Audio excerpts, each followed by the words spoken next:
Welcome to episode 18 of the Expert Cruise Show. I'm Chris, he's Anthony, and my goodness, are we getting a lot of feedback on the channel from all the different cruise show episodes that we've been putting together. So we thought today, Anthony, that we would once again delve into the comment section and share some listener and viewer feedback.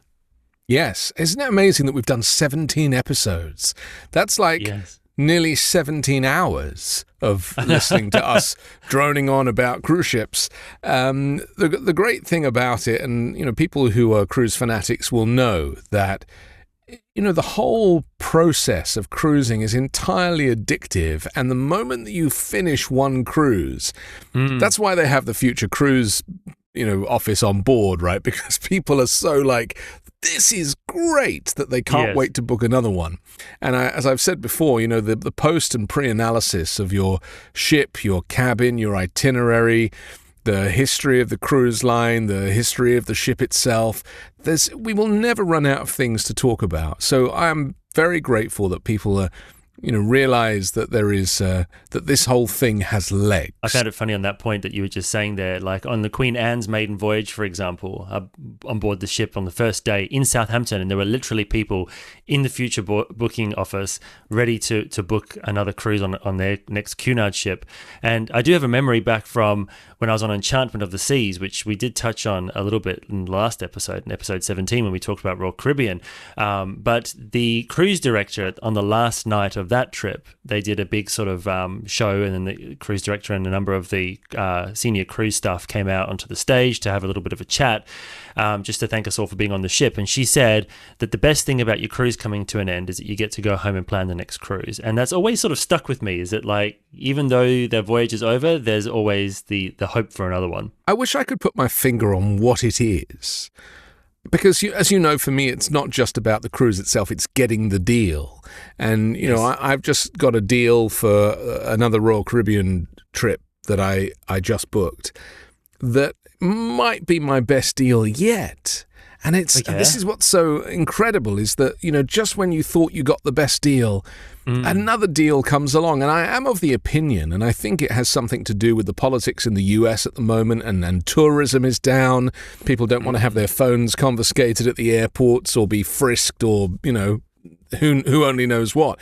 But I have now received 3 phone calls from cruise lines, from Celebrity, from Royal, and from Norwegian Cruise Line, encouraging me to make new bookings and offering me incredible deals. And I've opted out of all phone call stuff, and yet they're pushing it. And so the guy phones me because I saw an NCL cruise that I like the look of, and I just put a 5-day hold on it. You could put a 5-day hold on it. And the deal was fantastic. It was super cheap. I think it was $1,650 for 2 people for a week, right? Sailing on the Norwegian Bliss, 7 nights, beautiful, beautiful trip. And he called me, this salesman, and he goes, I see you've put a hold on the Norwegian Cruise Line ship. I would immediately like to offer you $250 off if you make that booking today. Wow. Okay, so they really want the business. I mean, this is unprecedented. And, I feel sad about it in one way because, of course, I want the tourism industry to thrive. But the fact that they're prepared to offer me 7 nights on a new ship that, is a really great, I've been on the ship before, a great ship, great itinerary for the equivalent of like $1,400 for 2 people. It's ridiculous. Yeah. It's actually really interesting because you're seeing a bit of sort of change and a bit of flux in the market.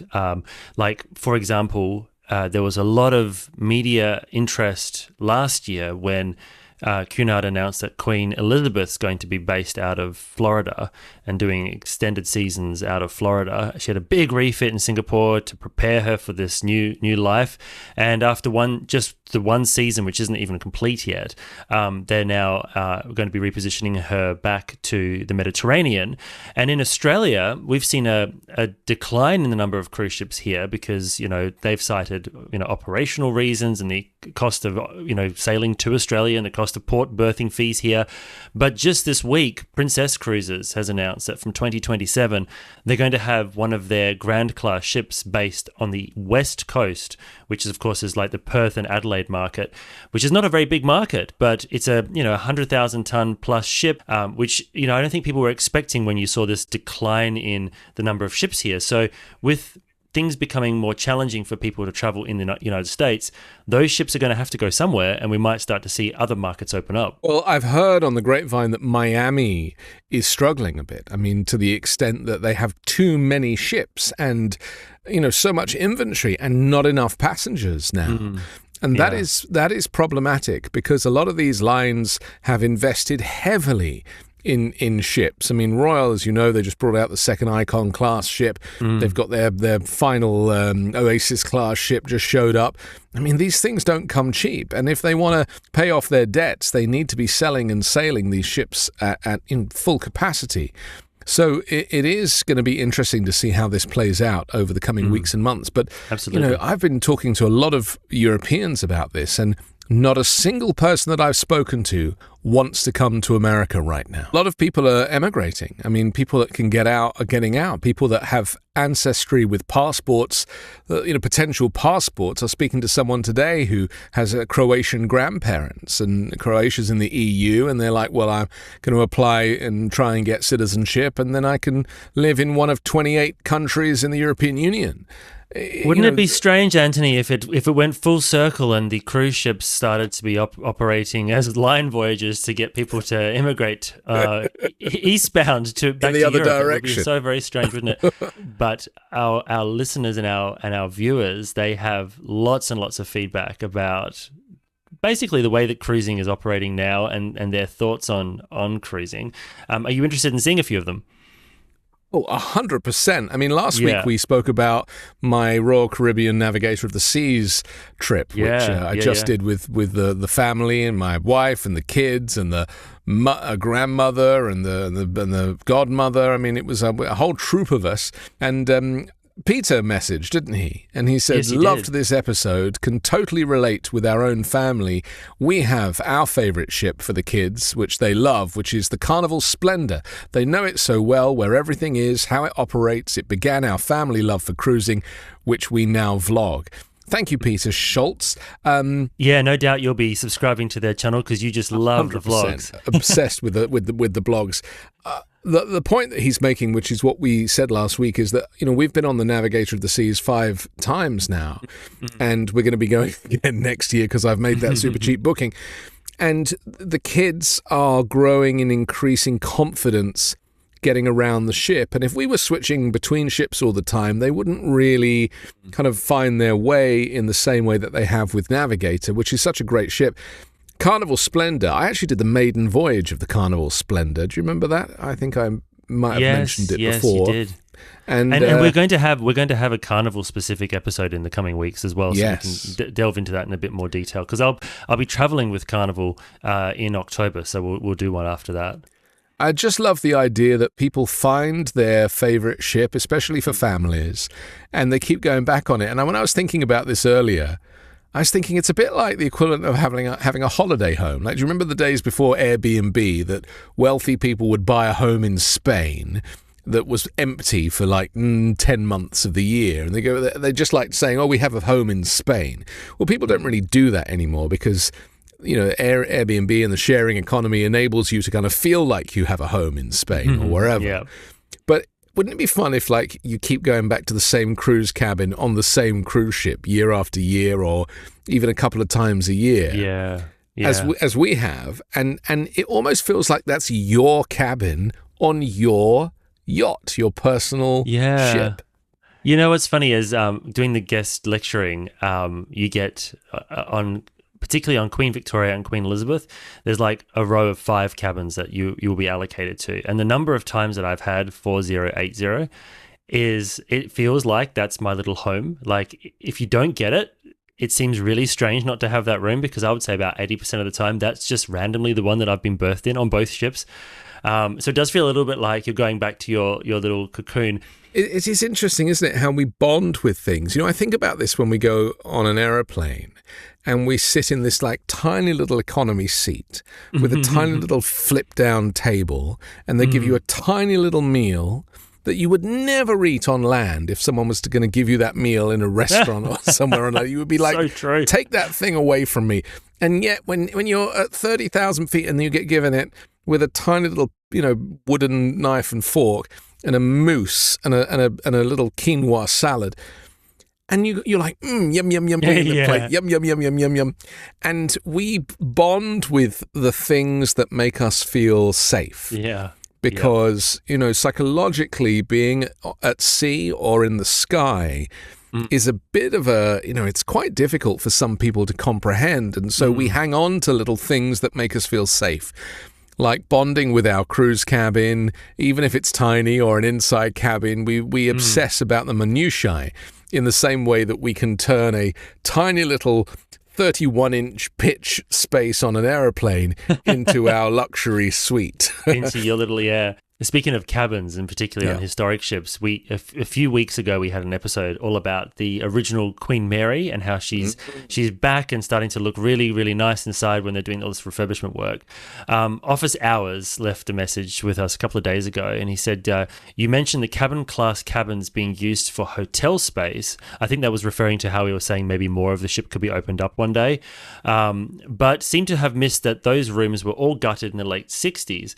Some have been in use as modern hotel rooms since they tore out bulkheads and made them into larger rooms, but they don't have their original fittings, most of which were chucked. So I think that's just referring to the fact that when Queen Mary was retired and turned into a hotel ship, they did have to make quite a lot of changes, and some of that was sacrificing cabin class and tourist class rooms for I know, right? But they used, when the ship was first going to open, they took away a lot of the tourist class areas to be used for a underwater themed museum. I think it was in partnership with Jacques Cousteau, and it never really eventuated. At least it didn't last for very long, as far as I could tell. So that whole area of the ship that was gutted, then basically you lost that part of the vessel. But I think at the time they were trying to work out what they were going to do as a convention center to make this ship profitable. You have to remember that in the 60s, the late 60s, which is the period we're talking about, things that existed in the 30s weren't considered as special as we consider them now. In fact, if anything, they were considered like old, beat up, and to be wasted. And so they hadn't got the mentality yet of preservation and something being of kind of historical value. And so whereas today, if an old 100-year-old ship showed up, we would preserve every inch of it.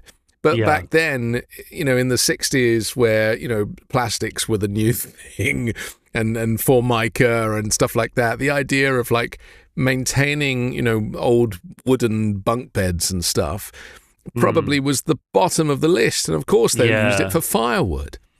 And also, like, for most of the history of the ocean liner, they were common. Many of us, I mean, you and I might, but most people out there in the world, I would argue, don't really shed a tear when an airplane is scrapped.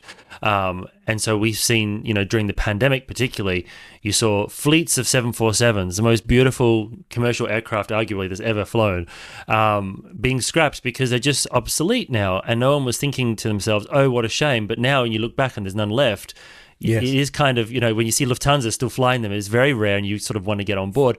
People have the same sort of connection with ocean liners now. Of course, Queen Mary 2 is the only one doing the active service, but so many of them were scrapped because they were just considered to be a means to an end at the time. Now, of course, we look back at them and think what marvelous machines they were. And of course, there were people who loved the ships back then, but they were commercial ventures. And when they stopped making money, off to the scrapyard they went. They were 10 a penny back then. Now we're lucky if we can find one. Isn't that funny, the way the world changes? So true. Okay, the next one was also about the Queen Mary. The question was, what is the title of the book in the beginning that in the ship shop? Oh, that's right, because we showed inside the in Piccadilly Circus. We showed that shop there, didn't we? Yes. Yeah, we spotted 175 Years of Cunard, which was our Rochelle and my book about Cunard that was released for the 175th anniversary back in 2015. And that book itself is still in print, but it's under a different title now because we updated it and relaunched it in 2020 for the 180th anniversary. How does Cunard or anybody choose which numbers are special numbers? Because 100th centenary, and there's no discussion. Obviously, like a 21st birthday is an important thing, as is an 18th birthday for humans, but not so much ships necessarily. But then when you're getting into like the 150th anniversary, I can understand. 175, I can understand. 180, I don't know about that. And 185, I think that's a little thin. You're too close to 200 by then, aren't you? Yeah, I kind of feel like once you get above 175 every year, you pretty much can celebrate because it's quite rare to find organizations that can trace a story back that long, particularly, you know, in this modern world of make money or die. It's quite wonderful to see companies like Cunard and P&O, although very different and very changed and with an extremely different ownership structure, and some could argue merely just brands now, not actually companies themselves. But the story of that house flag has flown for 185 years this year. P&O's, again, dating all the way back to the era of the earliest steamships. And so I think I kind of forgive them a yearly anniversary, particularly if it means that it's an excuse for us to go lecture on Queen Mary 2 on a transatlantic crossing. 100%. Yeah. Anytime. I'm going on Queen Mary 2 again soon, so we will have to try and record our podcast from the ship as usual. Sounds good. And I've booked an inside cabin because it's all that was available when I booked, and I haven't yet successfully travelled on a Cunard inside cabin because every time I realized this years ago that I could book an inside cabin, and Cunard has such a brilliant kind of natural upgrade system baked in. You know, you can literally tick a box that says, I want to be upgraded, or I am open to an upgrade. And I always ended up with a balcony cabin. You know, sometimes it was an obstructed cabin, or invariably it was obstructed, but you know, hardly obstructed because the lifeboats don't come that high. And on all of the ships that I've travelled on. And so it'd be interesting to see what I end up with this time. I'll keep you posted. Fingers crossed. Now, the next message comes from somebody whose name is Airships, which is rather wonderful. I was actually tracking the Goodyear blimp with my son yesterday as it flew overhead, and we were learning all about it. So we do love an airship. They have 3 of them, apparently. The 3 Goodyear airships. Who knew? Do you want to read this one out? Yeah, as a QE2 fanatic from years ago, Airship says, QE2 holds a very special place in my and my family's history, in addition to being an amazing vessel. The comments at 2640 about the people who love QE2 finally and every bit reluctantly coming to embrace QM2 resonated with me. Perhaps it's a bit like if your parents get divorced and your father marries a new woman, and after years of being bitter that your mother was discarded, you eventually realize, hey, you know, this new stepmother is actually really nice. It's an interesting way of looking at it. Very cute. I've had many step-parents in my life, and I would agree. Yes, I think the thing with that comment actually from Airships came from the dedicated QE2 episode, which is a couple of episodes back now. And we were talking, I think at around about the 26-minute mark, about how QE2 had developed this following of people who were passionate and loved the ship so much. And then when QM2 was launched in 2004, they really struggled with the transition to QM2 at first. But over time, QM2 also developed a very strong atmosphere on board. And now you don't hear people saying QE2 was better anymore. It's more like, I still miss QE2, but I'm very happy QM2 is here. And that's a bit of a transition that people have made over those years. I had forgotten how good QM2 was because I hadn't been on it for a good few years. And then I went on it recently and I was like, man, this is a great ship. If only they'd improve their upload speed of their Wi-Fi, then it would be a perfect ship because I could comfortably work from there. And as you and I discussed when we tried to record last time, QM2 is often in fog on the North Atlantic, and the fog is terrible for Starlink. Yeah, absolutely. Yeah. Jumping back to Royal Caribbean and somebody else who's been on board Navigator of the Seas, Joe says that Navigator of the Seas will always hold a special place in our heart. My wife and I got married on her when she was brand new. At the time, she held the title of the largest cruise ship in the world. I was working for Cunard Shoreside in Miami. Unfortunately, QM2 was still under construction, and it was not possible to get married on her. I mean, that's lovely, isn't it? I actually got engaged on Queen Mary too. So did you? I have. We intended it was an Atlantic crossing, and I intended to propose as we were pulling into New York City Harbor. But it was so frickin' cold out on the observation deck outside. We were wrapped up like this that I could barely get the ring out of a box. So I ended up proposing back inside the cabin at about 6 a.m. Once we'd warmed up a little bit on my knee. But I love the idea that ships, whether it be Navigator or a Cunard Queen, are a place to think of for weddings and engagements and kind of celebrations. Because, what better place? Apparently the captain doesn't marry people, or captains don't marry people as much as they used to anymore. Do you know about that?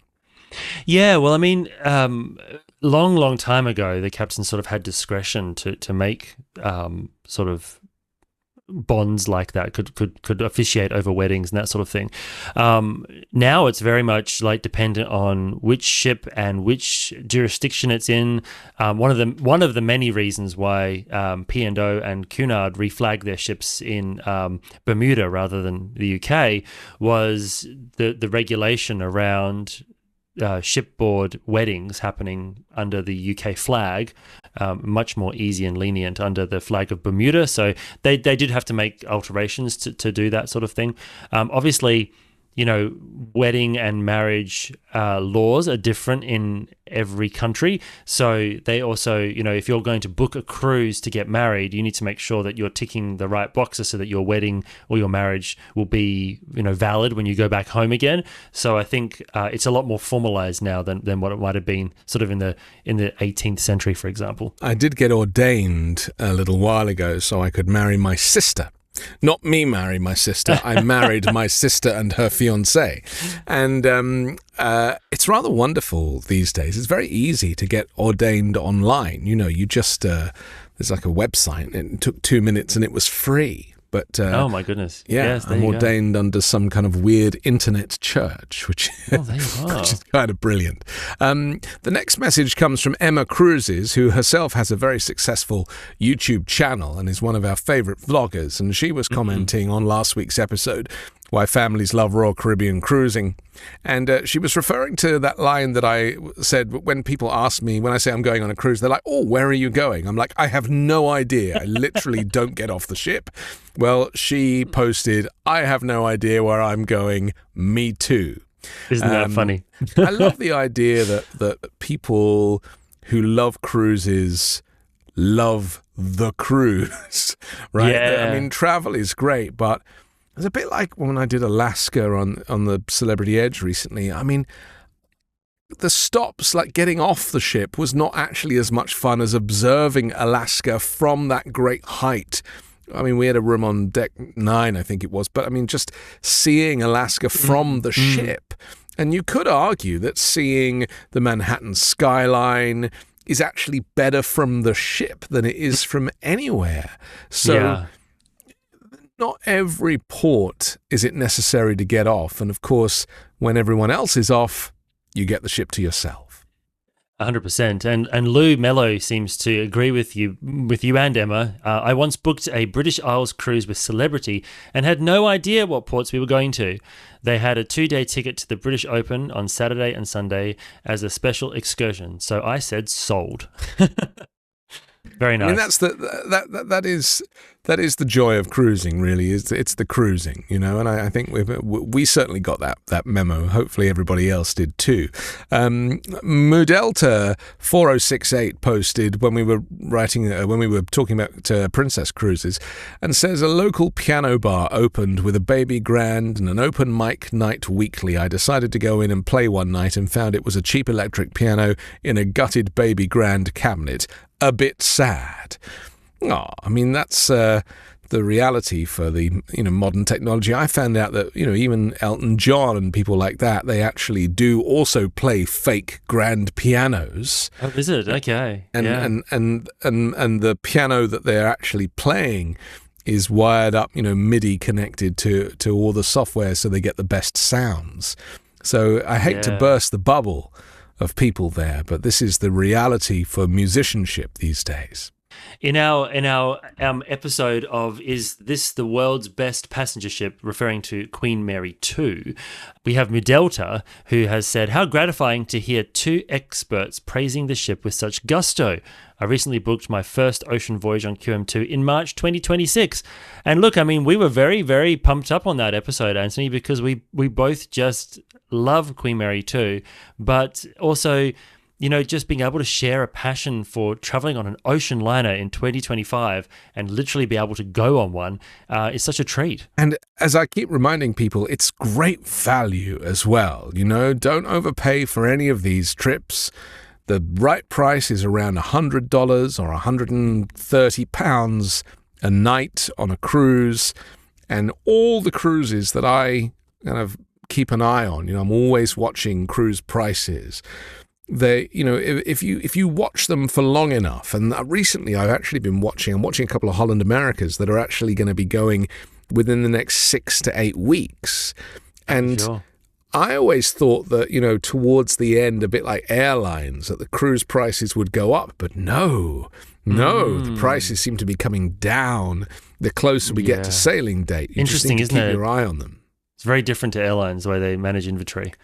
Yes, the kind of volatile nature of that software. The reminder is, always book your flights on a different computer to the one you searched on, because the cookies are all remembered by the software, and even a private browser doesn't do it. The airline is tracking you, and they can keep an eye on what flights you're looking at, and if you keep going back to the same ones, they're gonna work that price up to lull you into a false sense of insecurity. I actually had the exact experience just 2 days ago. One of our, Qantas, our big airline here in Australia, was doing a big promotion, and I was searching not through Qantas's own website, but through the third-party travel sites like the Skyscanners and that, for this particular international route that I wanted to do, and I found a really great price, like absolutely fantastic price, and it was available on multiple sites, and I was like, okay, let's just confirm that we want to do this. Yes, we do. We want to go ahead with it. Went to book it. It was $1,000 more when I went back to book it. And wow. I don't understand how in like a couple of minutes it could possibly, it said 5 tickets left. Like, did 5 people book that exact routing in the time? Yeah, that whole thing of how many tickets left, that's not real. I think it's nonsense. And the other one that says, 67 people have looked at this trip today already. And it's like, none of that is real. But the first time, because I haven't actually been cruising regularly till very, very recently, post-pandemic. I started around 2023 on the Norwegian Bliss. And I didn't know anything about how they do this kind of fake sale on the website where they count down and say, the sale ends tomorrow. And I actually completely fell for it. Yeah. And I was like, we've got to book it. The sale's going to end, because I hadn't, I wasn't practiced in this. All my history of cruising was Cunard ocean liners and maiden voyages, as you know. So I was so aggrieved that I'd fallen into this kind of trap, because, I'd booked it and then the sale reset at a slightly different deal, actually a better deal, that I wrote to Norwegian Cruise Line and I said, you told me the sale was ending, and so I rushed to book it, and now the price has gone down and I feel like I've been duped. Yeah. And, they wrote back and they offered me some speciality dining as an apology. Oh, well, I mean, that's sort of like almost semi-acknowledging that it is a problem, right? And That you it's actually went yeah. into great detail about that particular voyage in our NCL episode, which is in the back catalogue. So, Yes, I did. quite a detailed review of that experience if anyone's interested in hearing a bit more about NCL. Absolutely. There's an episode for everyone, Chris. Oh, so far so good. Jack has posted and said, I took my first crossing on Queen Mary 2 in 2008, and I asked the travel agent about going on QE2 instead. She talked me out of it, saying that QE2 is being retired and the newer QM2 is where you want to go. I always regret listening to that advice because I could have sailed on the QE2. Question, was the QE2 still good in the last few months before retirement? Well, you're the man to ask, because I haven't been on it since 1973 or 75 or something. So yeah, I actually reached out to check direct on the channel as well. She was really good right up to the end. My last time on board was September 2008, so just a few months before her departure. The program was just full of activity. They had they had so many speakers on board that I actually was asked to give 4 talks before I got there, but only had space to do 3 because there were so many people presenting. The cruise staff were just like so energetic. There was so many people traveling on QE2 who were trying to say their goodbyes. Lots of people who were involved in building the ship, who'd sailed with it before. Captain McNaught was now Sir Captain Ian McNaught was sailing with the ship right up to the end. So it had this wonderful, he was doing the last world cruise. Captain Perkins, who was the other captain, he was our final commander on board, and he obviously had a long history with the ship. And you know what was interesting, Anthony, is that QE2 kind of didn't listen to the company standard of what they were supposed to do in terms of reducing services over time.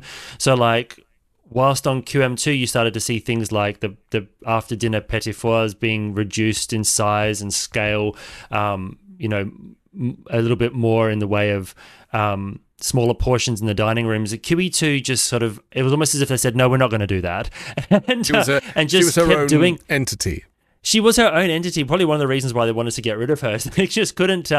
They couldn't She'd gone rein rogue. in the extravagance. Yeah, a little bit. It felt like that a little bit. So, I think. I mean, I don't know. Maybe in the back. Maybe but behind the scenes there was a like special farewell now, budget with Queen Mary 2. I mean, I only have experience of doing Queen Anne recently and Queen Mary 2, but Queen Mary 2 is considered the flagship of the Cunard line, and they definitely go the extra mile on that ship because of it. And I think that is not just the food and the services, but the crew as well, and the way the crew live. And I think that it's just, any flagship of a line is always going to be a little better, and that's why people are lining up to get onto Icon and Star of the Seas on Royal Caribbean, or the Viva and the Prima on NCL these days. But, I was actually pricing up. I think I mentioned this to you in a text message, but I was pricing up the Icon and the Star of the Seas. I was prepared to take either. I just thought, well, maybe, because I've been saying on the show, we don't need to go on those huge ships. My kids love the Navigator. There's no reason why we'd need to go on a ship that's another 100,000 tons more. They have the same stuff and all that. But then obviously I was watching a vlog and I was like, oh, maybe it would be nice to go on it. I don't know. But it would mean traveling to Miami, which is, a whole trip. Anyway, I priced it up and I couldn't get any change for a week's trip on there for 4 of us from $10,000. Whereas in on the Navigator, I'm able to get change out of $1,500. Yeah. Do you see what I mean? Yeah. It really is very interesting that the cost is so exponentially greater on these newer ships. They do mine people for revenue to get on the newer ships. And as we've often said, some of the older ships, what's that lovely NCL ship that's been refurbished that you love, the small Norwegian Spirit. The Spirit, that's right. I mean, I was looking at that the other day, and it's not an expensive ship. I mean, I was also looking at the Norwegian Jade, which was so cheap they were practically paying you to go on that one. But these ships are beautiful, and sometimes the older ships, the smaller ships, service is a little better, fewer people, feels a little bit more luxurious, even though the mechanics are that much older. Yeah, no, I mean, that's just it. Like, the cabins maybe on Spirit are a little bit smaller than what you might get on some of the newer, bigger ships, but the decor is just, it's only a few years old. They did so much work in refurbishing it, like a full-on $100 million refit for passenger spaces, not all spent in engineering, that it really does feel like the best of both worlds, which is why I think I was so surprised and overjoyed by it, because I've been on lots of ships that have been refurbished, but this was the only one that I can think of that the whole interior felt like it had been, basically been rebuilt. Yeah, which is and really that's what they're about to do on the Solstice class, right? They're gonna gut those ships, spend $100 million on each, new cabins. I mean, I wonder if a new cabin means like sliding the cabin cage out and putting a new one in, or whether it's just, kind of refabricating it whilst it's in situ. But, there's 5 ships there that are going to get a complete refurbishment. And I just hope that with the economy, and the way things are going with the US economy right now, I really hope that they stick to that plan and they don't shelve it, Yeah, that's it. I mean, I'm traveling on Solstice as a guest speaker just after the ship's refit. You actually told me after I got that gig with Celebrity, you said to me, guess what, your ship's just going to go in for refit. So fingers crossed they at least do the first one.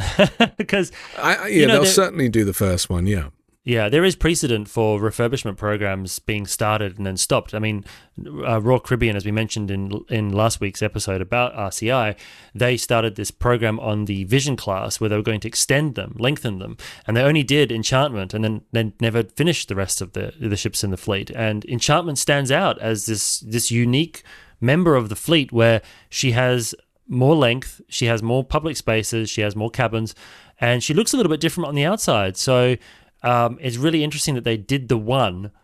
And another one that's really strange is that Costa, back in the day, were going to stretch the Costa Classica, which was one of their small cruise ships. And they went to the extent of actually ordering the work to be done. The shipyard in the UK actually built the new midsection, and the ship was on its way to the shipyard. And then the contract was cancelled and it sailed off, and this piece of the ship was later broken up, and the shipyard actually went into basically ultimately ended up collapsing. And it's a very interesting story, which I've got a dedicated video for on my channel. But sometimes these plans, they change at the last minute. And so, as you say, we hope that with the way things are at the moment, the cruise line will look at a sort of 10-year horizon rather than a 2-year horizon and go, let's continue to do this. It's a little bit like when people say, oh, I don't like this line. We went on a cruise and it was terrible. Yeah. It's like you can't think like that because, for a start, the cruise line's got a dozen ships at least, and they're in varying states. So on Celebrity, the Edge class, especially the newest one, the Ascent and the Excel, which is coming soon, these ships are beautiful. And the cabins are stunning. And there's 4 of them, right back to the original Edge that came out, just after the pandemic. And yet, if you travel on the Celebrity Eclipse, as I did, it's like, is this the same cruise line? Yeah. It's like the offering is... It's marketed as a similar experience, and yet it is very different. And it's the same with airlines. People go, oh, I had a terrible trip on British Airways. And it's like, well, British Airways have got like 200 planes. Some of them are like nearly 35 years old. Some of them have been refurbished. Some have not been refurbished. Some have got the new in-flight entertainment. Some have got the old in-flight entertainment. It's like you really have to do your research, and you can't tar an entire cruise line or an airline with the same brush. You need to know what you're going to get before, and then you'll never be disappointed. But I think one of the things that's interesting, though, and it's harder, it's easier for a cruise line to manage this potentially than it is for an airline. But like when you have a situation where the product that you're offering, so say for example, I'll give an example for a local example. The Qantas here has wide-body aircraft and it has narrow-body aircraft. And I know to look for the wide bodies because they have better seats. They have built-in in-flight entertainment. If you're in business class, they have lie-flat beds. More toilets. More toilets. They're just a more pleasant experience. Yeah. But so you could, hypothetically, you could go and book a flight across the country and pay, $2,000 to fly business class in a lie-flat bed. There are people who do that, and of course, business travelers do it all the time. Now, that aircraft at the last minute can be switched to a 737, which has got a recliner seat. You have to use your own iPad and all that sort of stuff. It's a vastly different product, completely different. And, what level of responsibility should the consumer take for that, and what level should the airline take? They don't give you a refund if they change your product. Now, on the cruise lines, you've got a lot more opportunity to do the research and work out which ship is right, because the ship's not going to change. They don't usually go, you booked on the Queen Victoria, or you booked on the Navigator of the Seas. You rock up at the port, they've done a switch. That doesn't happen. So, right. It's more, you're going to get more bang for your buck by doing the research for the cruise lines, and much less chance of being muddled up. So if you're booking on an older ship, and you've only had experience with the newer ships, don't expect it to be like the newer ship, but maybe, just maybe, you'll board the ship like you did in for Navigator, and find that you've got a crew on board who more than make up for the fact that it's got a few less bars and lounges and maybe has a bit of frayed carpet around the edge. That's what, to the previous comments, that's what made the QE2 special. It wasn't the fact that she was like the newest and most sparkly ship in 2008. It was the fact that the people on board made it so special. Yeah. But we knew that when we were booking. You knew that when you were booking QE2, you weren't going to get the QM2 style cabins. You knew that. And anyone who went on board and complained hadn't done their research. It was obvious. A bit different from complaining about British Airways, because I can kind of, I flew to the UK on British Airways in their new business product, and it was significantly worse of an experience than flying in 2019 on their old, outdated business product. And it all came down to the fact that we had a crew on my flight who were just stressed and grumpy, and they made you feel like anything you wanted was a complete imposition. Whereas the crew on the older plane were just on point, happy, going out of their way to help you, and it made up for all the shortfalls because you felt welcome. Humanity of these stories is what you remember ultimately. And, 100%. We just had such a great time on the Navigator of the Seas, not because the ship was different. In fact, the ship was worse because the water slide wasn't working, right? Mm-mm. But because we had family on board and we had such great crew and great service with the same table every night, it was a different experience. It felt like a different experience to what we'd had before, where we were like floating diners and stuff like that. So, you can be in charge of your own destiny and, do the research, look at cruisedeckplans.com, do the cross-referencing, go into the drag decks and drag one deck over the other and see what's above you and what's below you and all of that stuff to mitigate any problems. And then, of course, listen out for our episodes where we talk about the anomaly cabins and try and find a cabin that is a bit special because it's at the end of a line, or it's squeezed in, or it's stretched, or it's got a bigger balcony, or it's on a corner. There are these amazing anomaly cabins that really can make your whole trip and cost no more than a regular cabin. So it's all about doing your due diligence, ultimately, and that's what gives you the best experience. My friend, we've got to dock the ship, but for anyone, all of you out there listening and watching, you can see Princess, you can see Norwegian, you can see Celebrity, Royal Caribbean, Cunard, some commentary about P&O as well, all in our back catalogue. So there's 16 episodes plus this one to enjoy. But, thank you so much for all your feedback and all your comments. And also, we have a small but growing membership base and channel members who support me across all my videos, but also support our show here as well, Anthony. So I'm so grateful for everyone's support. And don't forget to check out Chris's Substack as well. He is the Maritime Historian, and we'll come back next week with another episode of the Expert Cruise Show. Bye for now. Bye-bye.